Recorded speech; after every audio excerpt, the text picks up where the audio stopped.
Uang beredar saat ini hanya 44% dari GDP nasional dan ini berbahaya dari kacamata orang yang mengerti ekonomi makro dan mikro di Indonesia. Maaf, informasi seperti ini memang terlihat nyinyir kepada menteri jagoan yang berprestasi internasional. Namun entah mengapa, mungkin karena nggak banyak yang paham ilmu ekonomi, maka melihat data seperti ini yang tidak membuat ekonomi bergerak ini saat ini terlihat biasa saja. Padahal kalau melihat dari indikator ekonomi seperti di awal tadi yang mendapatkan data bahwa uang beredar saat ini hanya 44% dari GDP nasional, ini artinya banyak sektor ekonomi yang sakit keras, sakit kronis. Sayangnya data seperti begini, yaitu yang 44% uang beredar, nggak banyak yang paham cara bacanya bahwa ini berbahaya bagi ekonomi sebuah negara. Malaysia, Filipina, Thailand itu 120%-an uang beredar dibandingkan GDP nasionalnya. Ini sama-sama kena COVID loh ya negaranya. Negara-negara di ASEAN ini dalam 7 tahun terakhir pertumbuhan ekonominya adalah 50%-an dibandingkan pejabat saat ini yang hanya bisa membuat 20% tumbuh dalam 7 tahun. Padahal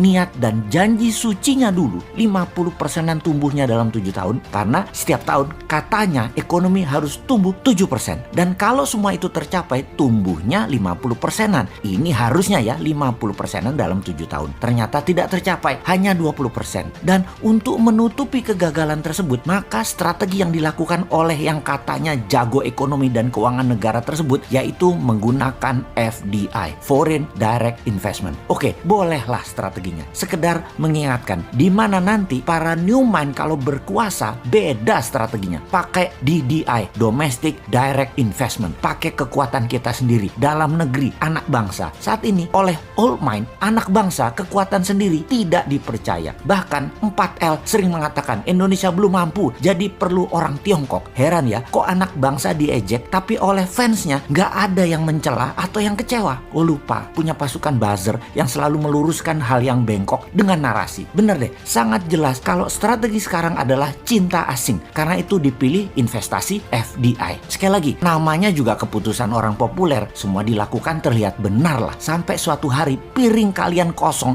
nggak ada lauk yang bisa dimakan. Baru Anda akan percaya ada masalah bernegara ekonominya. Tapi kita ini warga negara yang baik. Kita oke, setuju FDI. Coba sekarang kita kalkulasi strategi FDI itu. Setelah kita hitung FDI dana masuk dibagi jumlah penduduk Indonesia, ternyata di Indonesia hanya dapat $100 per orang FDI-nya. Dibandingkan Singapura tahun lalu, FDI masuk ke Singapura adalah $19.000 per orangnya. Jauh langit dari bumi FDI Indonesia dibandingkan Singapura itu. Oke, kita samakan dengan Vietnam kali ini. Bagaimana? Biar nggak hilang muka tuh pejabat yang sering dapat hadiah dari negara pemberi hutangan. Vietnam ternyata dapatnya $270 per orangnya dari FDI di tahun lalu di 2020. Oke, kita ke Malaysia sekarang. Malaysia, Filipina sama dengan Indonesia. $100. Seneng? Tahu kalau Filipina dan Malaysia sama dengan Indonesia? Seneng ya? Harusnya yang nggak seneng. Old mind seneng. New mind yang nggak seneng lah. Indonesia tuh punya segalanya yang Malaysia dan Filipina nggak punya. Kok hanya dapat $100?